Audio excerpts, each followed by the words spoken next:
The morning light shimmered across the glass walls of the Harrington Luxury Auto Expo. Outside, engines purred like lions showing off their roar.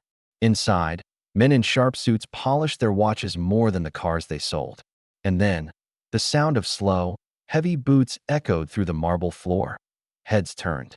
Murmurs spread. Ethan Miller stood at the entrance, his flannel shirt faded by sun, jeans stiff from dried mud, and hands roughened by seasons of plowing fields. He squinted under the glare of chandeliers, feeling the cool blast of air conditioning against skin that knew only wind and sweat. He didn't belong here, not in a place where perfume cost more than his entire crop season. But his eyes, steady and curious, told another story. For months, Ethan had saved every dollar he could, fixing fences at night, selling spare tools, and skipping meals, just for this day. He wasn't here to buy luxury, only to find a dependable truck that could help him expand his small farm. But as he walked deeper into the hall, all he found were stares sharp enough to cut through pride that a salesman in a gray vest leaned toward another and snickered. Maybe he took the wrong turn. This isn't a tractor show. The group laughed, loudly. Ethan tried to ignore them, focusing on a black SUV parked beneath spotlights. He gently touched the handle, admiring the craftsmanship, the strength. But before he could even look inside, a man's voice sliced through the air. "Sir, please don't touch the vehicle," the dealer said coldly, his tone coated with sarcasm. "These models are very expensive." Laughter again. Cruel, dismissive that Ethan's jaw tightened. His boots scuffed against the polished floor as he stepped back. "I just wanted to ask about—" "Oh, I'm sure you did," the man interrupted. "But maybe start with something in your budget. There's a used pickup sale 2 blocks down." The crowd chuckled. The sting was sharper than any thorn Ethan had ever stepped on. His heart thudded in his chest, slow and heavy. He could feel the burn of humiliation crawling up his neck. But what happened next would silence the entire hall. As Ethan turned to leave, one of the salesmen called out behind him, voice dripping with mockery. "Hey, farmer, you got enough pennies for this one?" The group erupted in laughter. Ethan stopped mid-step. The sound faded behind him like a cruel echo. He reached into his pocket, fingers brushing against something old, an envelope, creased from time and dirt, with a name embossed in gold. Harrington Motors Limited, the same name glowing above the showroom floor. He stood still for a moment, shoulders rising with a deep breath. Then, slowly, he turned around. The laughter softened as he began walking back toward them. One heavy step after another, boots thudding against marble, leaving faint prints of dust on perfection. The smirks began to fade. The air shifted.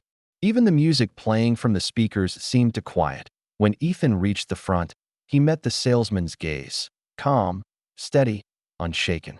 Without a word, he slid his hand into his pocket and pulled out the weathered envelope. Gold lettering caught the light.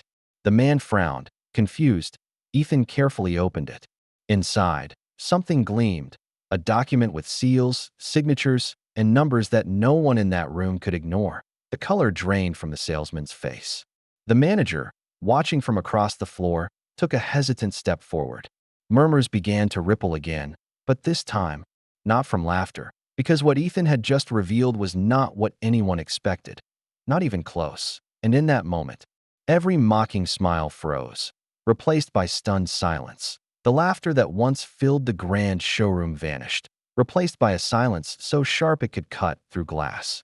The air seemed to hold its breath as Ethan Miller, the man in mud-stained boots, extended the worn envelope toward the dealership manager. Every pair of eyes in the hall followed that single motion, the hand of a farmer trembling slightly, not from fear, but from the weight of something greater. The manager, Mr. Collins, frowned in confusion as he took the envelope. The golden letters across the seal caught the light, Harrington Motors Limited. For a moment, no one spoke. The only sound was the faint hum of an air vent above, and somewhere, the slow ticking of a wall clock. Then, Collins slid the document free. His eyes scanned the page once, twice, then froze. The color drained from his face. His hands began to shake. Ethan stood still, the sunlight pouring over his shoulders from the tall glass windows, giving him a quiet, almost defiant glow. Around him, the same salesman who had mocked his boots and his flannel shirt began whispering nervously. One of them, The loudest earlier stammered, "W, what is that?" Collins looked up, his voice barely above a whisper. It's ownership paperwork. This man." He paused, his throat dry. "This man owns 61% of Harrington Motors." The room erupted into stunned gasps. Even the photographers who'd been snapping car photos turned their lenses toward Ethan, the farmer, the man they'd laughed out of the showroom, now stood as the largest shareholder of the very company they worked for. But what happened next would shock everyone watching. Ethan didn't raise his voice. He didn't gloat or scold.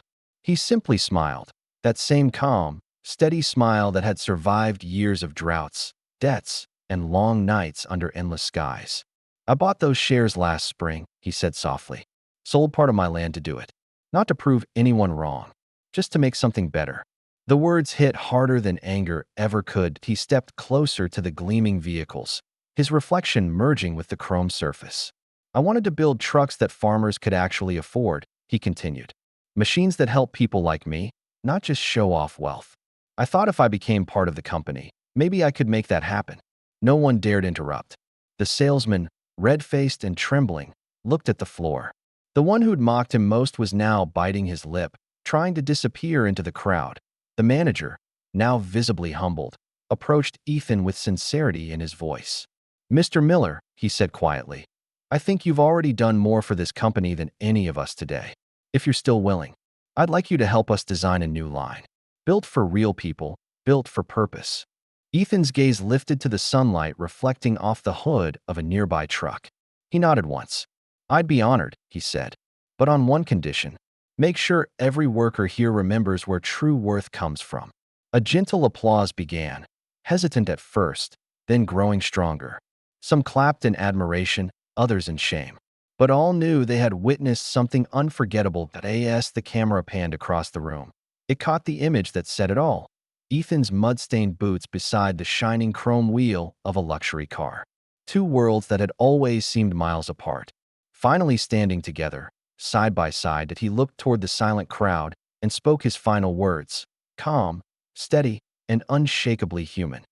"Never judge someone by the dirt on their hands," he said. "It might just be the soil of their success."